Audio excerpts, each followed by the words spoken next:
आकाशवाणी मुंबई. माननीय पंतप्रधान श्री नरेंद्र मोदी यांनी राष्ट्राला उद्देशून दिलेल्या संदेशाचा मराठी अनुवाद आता प्रसारित करत आहोत. प्रिय देशवासियांनो, नमस्कार. आपण सर्वांनी गेल्या काही दिवसात देशाचं सामर्थ्य आणि त्याचा संयम दोन्ही पाहिलं आहे. मी सर्वप्रथम भारताच्या पराक्रमी सैन्य दलांना, सशस्त्र दलांना, आपल्या गुप्तहेर संस्थांना, आपल्या वैज्ञानिकांना, प्रत्येक भारतीयाच्या वतीनं प्रणाम करतो. आपल्या शूरवीर सैनिकांनी ऑपरेशन सिंदूरचं जे लक्ष्य निश्चित केलं होतं ते प्राप्त करण्यासाठी अतुलनीय शौर्य दाखवलं. आपल्या सैनिकांचं शौर्य, त्यांचं साहस, त्यांचा पराक्रम मी आज समर्पित करतो आपल्या देशाच्या प्रत्येक मातेला, देशाच्या प्रत्येक भगिनीला आणि आपल्या देशाच्या प्रत्येक कन्येला. मित्रांनो, दिनांक 22 एप्रिलला पहलगाममध्ये दहशतवाद्यांनी ज्या पद्धतीनं क्रौर्य दाखवलं त्यामुळे संपूर्ण देश हादरला, जगही हादरून गेलं. सुट्टीचा आनंद घेण्यासाठी आलेल्या निर्दोष निरपराध नागरिकांना धर्म विचारून त्यांच्या कुटुंबासमोर, त्यांच्या मुलांसमोर निर्घृणपणे मारून टाकण्यात आलं. हा दहशतीचा अतिशय बिभत्स चेहरा होता, क्रूरता होती.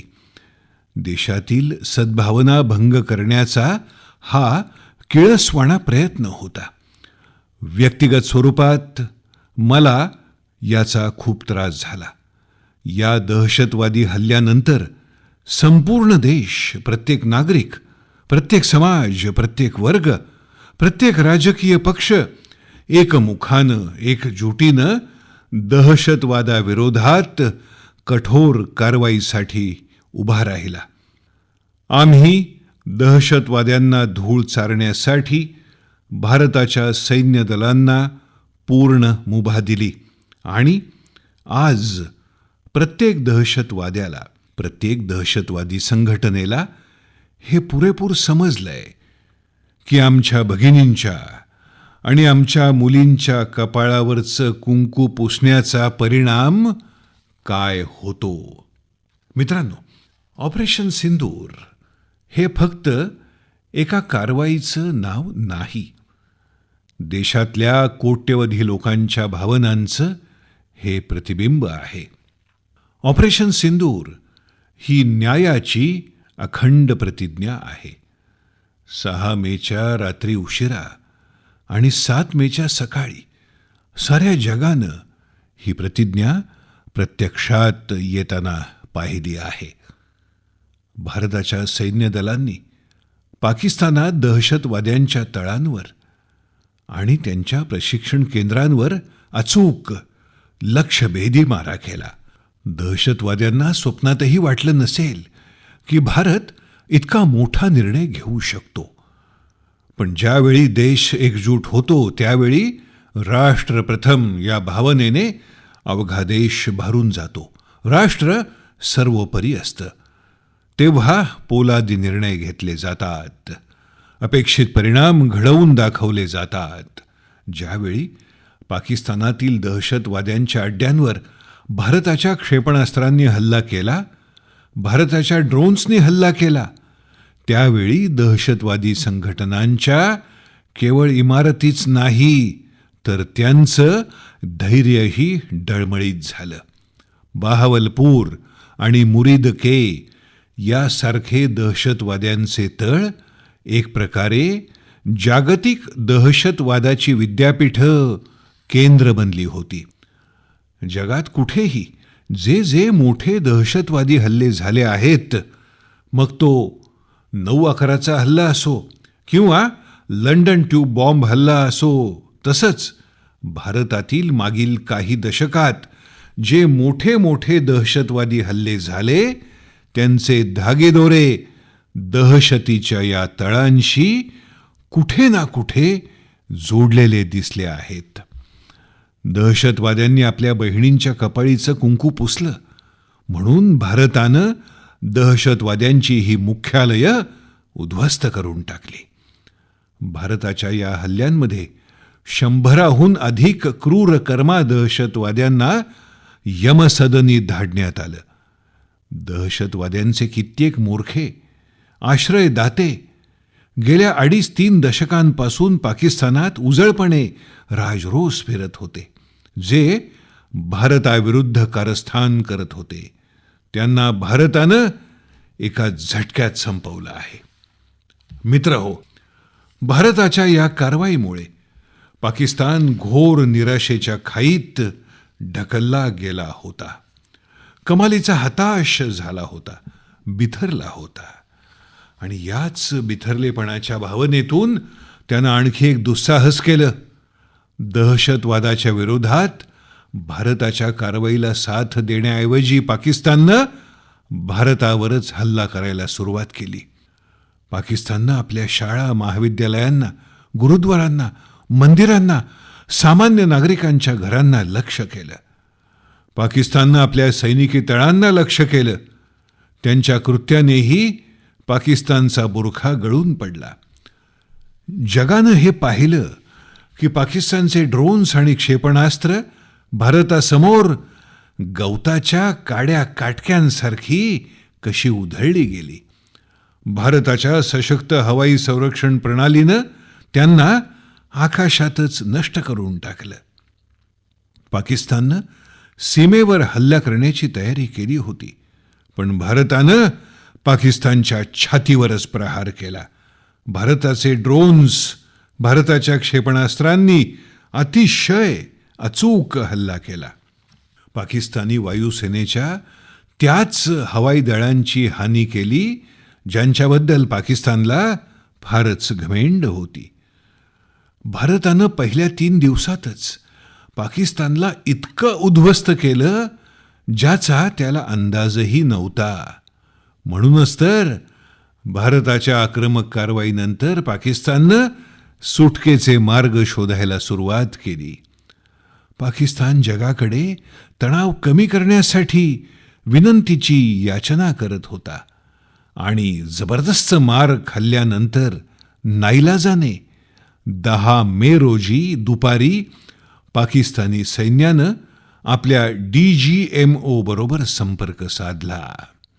तोपर्यंत आपण दहशतवादाला पोसणाऱ्या पायाभूत सुविधा मोठ्या प्रमाणात नष्ट केल्या होत्या. दहशतवाद्यांना यमसदनी धाडण्यात आलं होतं. पाकिस्ताननं अगदी हृदयाशी बाळगलेल्या दहशतवादी तळांना आपण उद्ध्वस्त केलं होतं.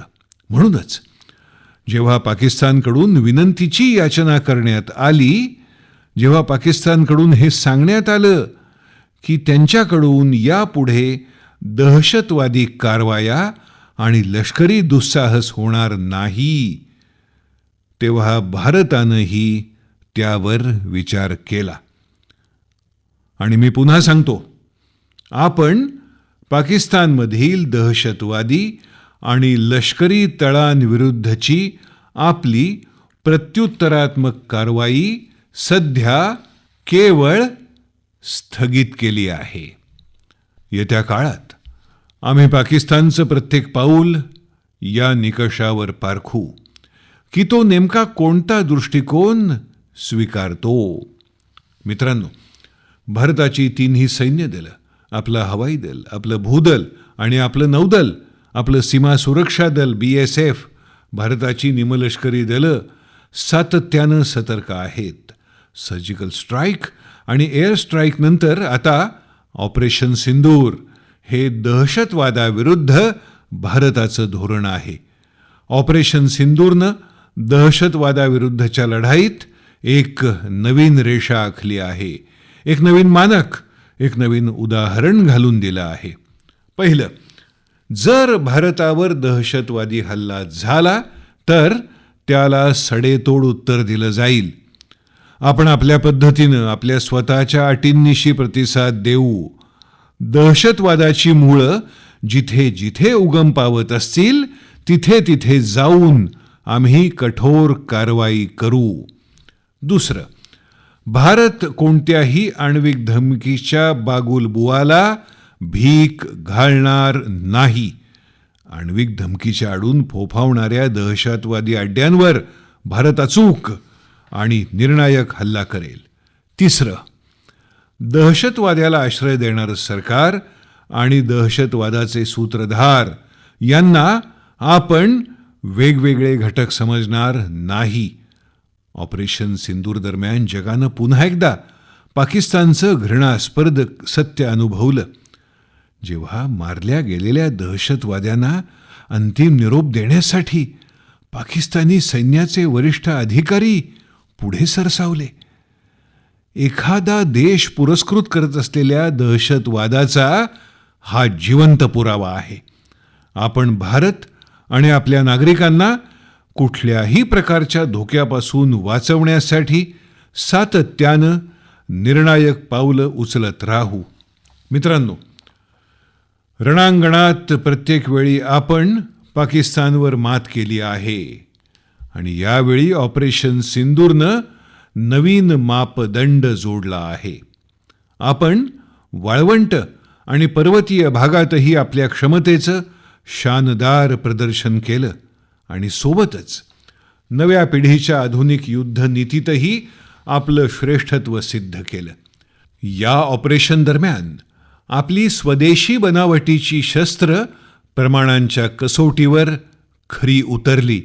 आज जग पाहत आहे 21व्या शतकाच्या युद्धनीतीत मेड इन इंडिया संरक्षण उत्पादनांची वेळ आली आहे. मित्रांनो,